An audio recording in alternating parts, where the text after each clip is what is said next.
બેઠકજીમાં આ વખતે આ બંગડી લઈ જઈએ, ચાલશે કે? બહુ સિમ્પલ નથી લાગતી? ચલો કંઈક ફેન્સી કરીએ. આમાં આપણે નાખી દઈએ મોતી, અને હવે આ મોતી નાખીને આપણે આમાં એક મેજિક કરીએ. શ્રી કૃષ્ણ શરણમ મમા, શ્રી કૃષ્ણ શરણમ મમા. મેજિક! આ તો મેજિક થઈ ગયું. આમાંથી તો સુંદર મોતીનું કડું બનીને નીકળ્યું છે.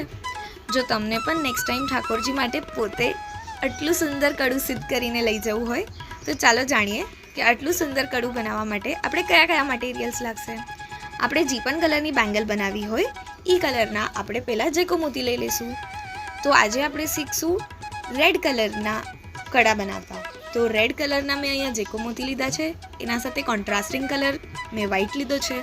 તમે કોઈ બી બે કલર લઈ શકો છો જેનું આપણે કડું બનાવવું હોય. એના પછી આપણે નીડલ લેવાની છે. નીડલ જે જેકો મોતીની સ્પેશિયલ આવે સૌથી ઝીણા સાઇઝની એ વાળી નીડલ લેવાની છે, જેમાંથી મોતી ઇઝીલી પાસ થઈ જાય.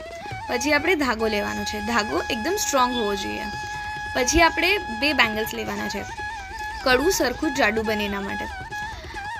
બેંગલનો કોઈ બી કલર લઈ શકે છે, પણ જે કલરને આપણું કડું બનાવવાનું હોય, જે કલરના આપણા મોતી હોય એનાથી લાઇટ શેડ લેવાનો, એટલે બેંગલનો કલર મોતીના બારે વિઝિબલ ના થાય.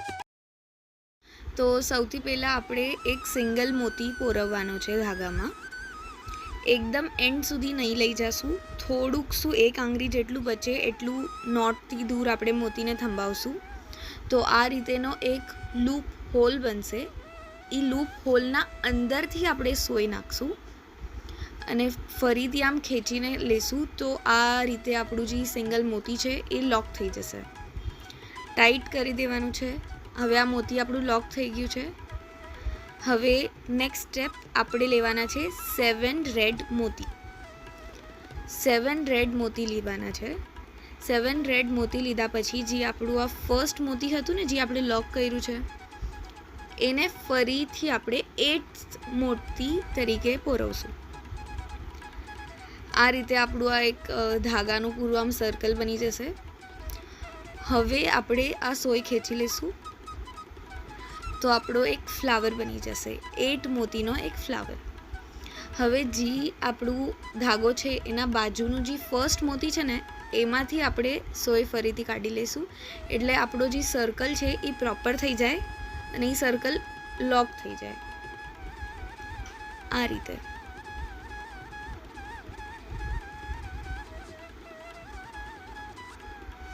રીતે આપણો 8 મોતીનો કમ્પ્લીટ ફ્લાવર બની ગયો. હવે આપણે નેક્સ્ટ સ્ટેપમાં 2 વ્હાઇટ મોતી, 2 રેડ મોતી અને ફરી 2 વ્હાઇટ મોતી, આ રીતે ટોટલ 6 મોતી લેવાના છે. આપણો જે આ ધાગો નીકળેલો છે એના બાજુના જે 2 રેડ મોતી છે એના અપોઝિટ ડિરેક્શનમાંથી આપણે કાઢવાનું છે. આ ધાગો, એના બાજુના 2 રેડ મોતી અને આ એના અપોઝિટ ડિરેક્શનમાંથી આપણે સોય નાખશું, ધીસ વે. હવે આપણે સ્લોલી ધાગો ખેંચી લઈશું તો આ રીતે આપણો નેક્સ્ટ સર્કલ બની જશે. હવે આ સર્કલને પ્રોપર સર્કલ દેખાય એના માટે આપણો જે આ ધાગો જ્યાંથી નીકળ્યો છે એના બાજુના જે રેડ મોતીના પહેલાંના જે 2 વ્હાઇટ મોતી છે એમાંથી સીધી રીતે સોય બારે કાઢશું. જ્યાંથી ધાગો નીકળ્યો છે એના બાજુના 2 વ્હાઇટ મોતીમાંથી સીધી રીતે.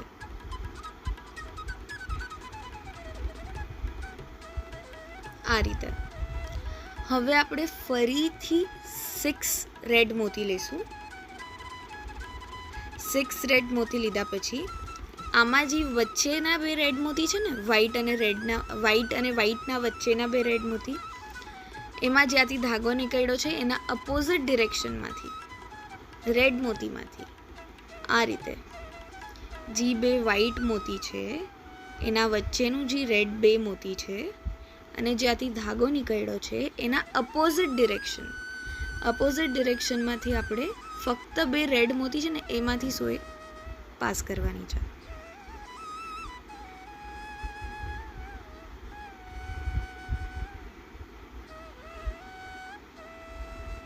આ આપણું નેક્સ્ટ રેડ સર્કલ બની ગયું. ફરીથી હવે આપણે જ્યાંથી ધાગો નીકળ્યો છે એના બાજુના જે 2 રેડ મોતી છે, ફર્સ્ટ 2 રેડ મોતીસ, એમાં સીધી રીતે સોય પાસ કરવાની છે.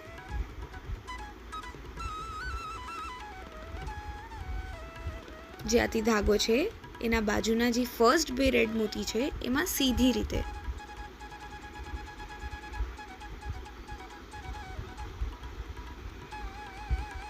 હવે આપણે ફરીથી 2 વ્હાઈટ, 2 રેડ અને 2 વ્હાઈટ, આ રીતે ટોટલ 6 મોતી લેશું. 2 વ્હાઈટ, 2 રેડ, 2 વ્હાઈટ, અને જ્યાંથી હમણાં આપણો ધાગો નીકળ્યો છે એને લાગીને જે 2 મોતી છે એના અપોઝિટ ડિરેક્શનમાંથી આપણે આ બધા મોતીને કાઢી લેશું.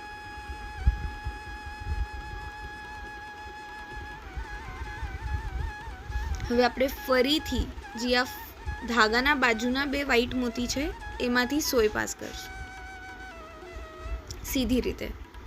એકવાર જ્યારે આપણા ધાગામાં મોતી હોય ત્યારે અપોઝિટ ડિરેક્શનમાંથી સોય પુરવવાની, જ્યારે આપણો ધાગામાં મોતી ના હોય ત્યારે આપણે સીધા ડિરેક્શનમાં. ફરીથી 6 રેડ મોતી લેશું. હવે ધાગામાં મોતી છે, સોયમાં મોતી છે, તો અપોઝિટ ડિરેક્શનમાંથી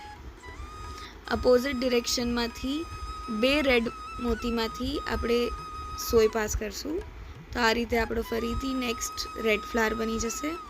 હવે આપણા સોયમાં મોતી નથી એટલે સીધી રીતે 2 રેડમાંથી કાઢશું. હવે ફરીથી 2 વ્હાઈટ, 2 રેડ અને 2 વ્હાઈટ, આ રીતે આપણે મોતી લઈશું.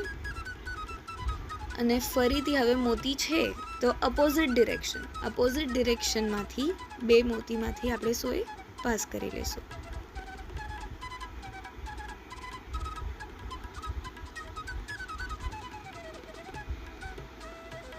હવે જ્યાંથી ધાગો નીકળ્યો છે એના બાજુના જે 2 વ્હાઈટ મોતી છે એમાંથી સોય પાસ કરી લઈશું.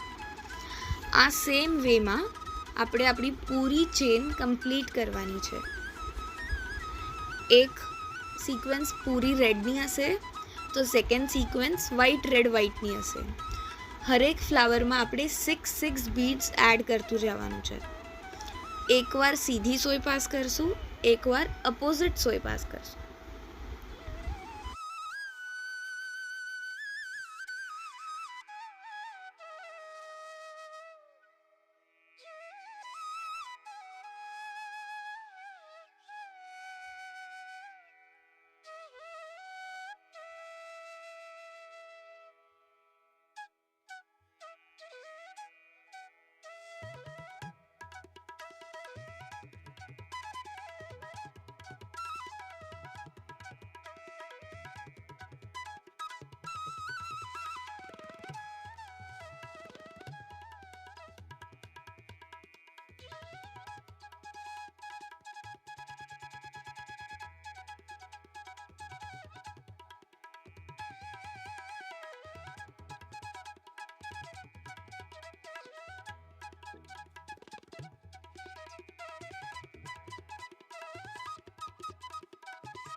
હવે આપણે સોય પોરવતા પોરવતા વચ્ચેથી જ આપણો ધાગો ખતમ થઈ જાય, તો આપણે ફરીથી સ્ટાર્ટ કઈ રીતે કરવું? જ્યાં આપણો ધાગો હમણાં ખતમ થાય છે ત્યાં સૌથી પહેલાં 2 મોતીના વચ્ચે આપણે 2 નોટ્સ લઈ લઈશું. જે આપણે નોર્મલ ટાંકા લઈએ ને એ રીતે ટાઈટ 2 નોટ લઈ લઈશું 2 મોતીના વચ્ચે.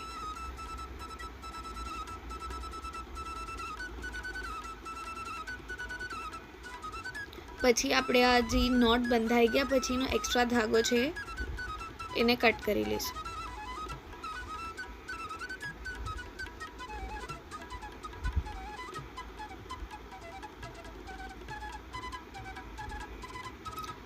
અને હવે આપણે સોયમાં આપણે જેટલો હેન્ડલ થાય એટલો વધારેમાં વધારે મોટો લોંગ થ્રેડ પોરવી લેશું. જો નાના નાના થ્રેડ્સ લેશું તો ઘડે ઘડે જોઈન્ટ્સ આવશે. અહીંયા મેં સોય પોરવી લીધી છે. હવે જ્યાં આપણે ગાંઠ બાંધી છે ને એના અંદરથી વાળા સર્કલમાંથી આપણે જેમ ફર્સ્ટ મોતીને લોક કર્યું હતું એમાં જે ગાંઠ છે એને આપણે લોક કરી લેશું સિમિલર વેમાં. અને જો આ ન સમજાય તો નોર્મલ એક ટાંકો લઈ લેજો નવા થ્રેડથી. નવા થ્રેડમાં ટાંકો લીધા પછી પાછું કન્ટિન્યુ જેવું હતું એ જ રીતે સ્ટાર્ટ કરવાનું છે. તો હવે અહીંયા મારો રેડ સર્કલ છે, તો હવે નેક્સ્ટ સિક્વન્સ મારી રહેશે 2 વ્હાઈટ 2 રેડ અને 2 વ્હાઈટ.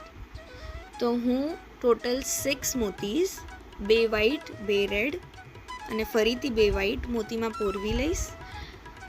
અને જે રીતે આપણે પહેલાં ચેઇન કન્ટિન્યુ બનાવી છે એ જ રીતે ધાગાના અપોઝિટ સાઈડથી 2 મોતીમાંથી આપણે કાઢી લઈશું. સેમ વેમાં આપણે કન્ટિન્યુ આપણી ચેઇન બનાવવાની છે.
ફાઇનલી જ્યારે આપણી ફૂલ ચેન આપણે લાગે કે હવે આપણી પૂરી બેંગલ કવર થઈ જશે, આટલી લાંબી થઈ જાય, એના પછી હવે આપણે શું કરશું? જો આપણી બેંગલની સાઇઝ 2-4 દેટ ઇઝ 2-4 હોય, અને જો તમારા મોતી પણ સેમ મારા જેવા જેકો મોતી હોય ઝીણા સાઇઝના, તો તમને એપ્રોક્સિમેટલી 65 સેન્ટીમીટર જેટલી લોંગ ચેન બનાવવાની રહેશે. હવે આપણે આ ચેનને આ રીતે આપણા બેંગલ ઉપર પકડીને વીંટોળીને પૂરી કવર કરવાની છે. પૂરી ચેનને આપણે પૂરી બેંગલ પર આ રીતે વીંટોળી લેશું. જે ધાગો છે અટેચ્ડ એ વાળું મોતી આપણે આપણા હાથ પર રાખશું અને બીજા સાઈડથી આપણે વીંટોળવાનું સ્ટાર્ટ કરશું. આપણે એક વાતનું ધ્યાન રાખવાનું છે કે આપણું જે સ્ટાર્ટિંગનું રાઉન્ડ હોય અને જે એન્ડનું રાઉન્ડ હોય, એટલે આપણી ચેન જ્યાંથી સ્ટાર્ટ થઈ છે અને જે લાસ્ટ મોતી છે, જે લાસ્ટ સર્કલ છે, એ બેઉ સેમ હોવા જોઈએ. મારા બેઉ રેડ જ છે, બેઉ રેડ જ હોવા જોઈએ, એક વ્હાઈટ અને એક રેડ એમ નહીં. આ રીતે આપણે પૂરી બેંગલને કવર કરી લઈશું.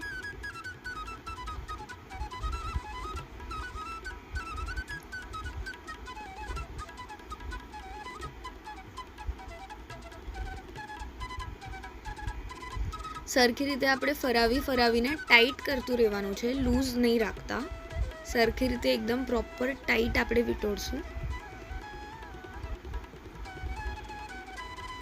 અને એકદમ લાસ્ટ સુધી લઈ આવશું. હવે અહીંયા મને હજી 3-4 સર્કલ્સ ઓછા પડી રહ્યા છે, તો હું હવે 3-4 સર્કલ્સ જેટલી ચેન હજી આમાં એડ કરી લઈશ, પછી એને હું જોઈન્ટ કરીશ. આ રીતે હું જોઈન્ટ નહીં કરું હમણાં. હવે મેં આમાં મારા હજી 4-5 સર્કલ્સ એડ કરી લીધા છે. હવે આપણે એને પ્રોપર એકબીજાને એન્ડ્સ જોઈન્ટ થાય એ રીતે આપણે રાખશું. ઉપર અને નીચે આ રીતે રહેશે બેવ રેડ સર્કલ્સ, બરાબર. હવે આપણા હાથમાં જે ધાગો છે એમાં આપણે પોરવી લઈશું 2 વ્હાઈટ મોતી.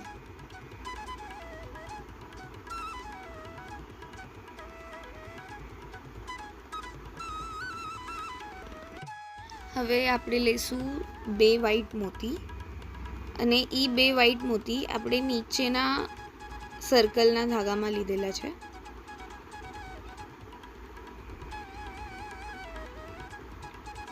એ હવે આપણે એડ કરશું ઉપરના જે સર્કલ છે ને એના 2 રેડ મોતીમાં. જે ફર્સ્ટ 2 રેડ મોતી છે એમાં એ 2 રેડ મોતી આપણે પોરવશું અને આ રીતે આને લઈ લેશું. ધાગો ક્યાંય અટકાય નહીં એનું ધ્યાન રાખજો. આ રીતે આપણા લાસ્ટ 2 સર્કલ્સ જોઈન્ટ થઈ ગયા છે, બટ હજી અડધું જ સર્કલ જોઈન્ટ થયું છે, અંદર પૂરું સર્કલ હજી નથી બન્યું. આને સરખું આપણે ટાઈટ કરી લેશું. એના પછી ફરીથી આપણે 2 વ્હાઈટ મોતી લેવાના છે અને હવે જે આપણે રેડ મોતીમાંથી કાઢેલું છે ને, જ્યાંથી આપણે ફર્સ્ટ એટલે આ લાસ્ટ સ્ટેપના જે 2 વ્હાઈટ મોતી કનેક્ટ કર્યા હતા, એ જ સર્કલના એ જ 2 મોતીમાં અપોઝિટ ડિરેક્શનમાંથી આપણે સોય પાસ કરશું. આ સાઈડ લઈ લઉં એટલે સરખી રીતે દેખાય. આ એ લાસ્ટવાળું મોતી છે, લાસ્ટવાળું સર્કલ જેમાંથી હમણાં આપણે કાઢ્યું હતું, એના આ જે ફર્સ્ટ 2 મોતી એ લઈ લઈશું. એમાંથી આપણે આ સોય સરખી રીતે આપણે બહાર કાઢી લઈશું. એટલે હવે આપણો આ કમ્પ્લીટ સર્કલ બની ગયો છે. આને સરખી રીતે ટાઈટ કરી લઈશું અને ફરી એકવાર આ જે ફર્સ્ટ 2 વ્હાઈટ મોતી હતા એમાંથી આપણે એકવાર સોય કાઢી લઈશું, એટલે એ પ્રોપર કમ્પ્લીટ સર્કલ બની જાય. જે સૌથી પહેલાં આપણે 2 વ્હાઈટ મોતી નાખ્યા હતા ને એમાંથી, બરાબર. હવે આપણે અંદરની સાઈડ, બેંગલના અંદરની સાઈડ નાના 2 ટાંકા લઈ લઈશું. એકદમ ટાઈટ લેવાનું છે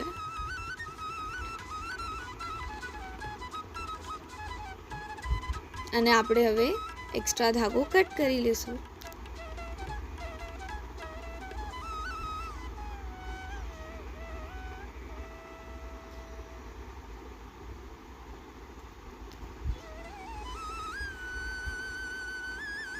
અને આ રીતે આપણું સુંદર મોતીનું કડું બનીને સિદ્ધ થઈ ગયું છે. હવે ક્યારે પણ તમે નેક્સ્ટ ટાઈમ જાઓ તો પોતે ઠાકોરજી માટે સિદ્ધ કરીને લઈ જજો. જય શ્રી કૃષ્ણ.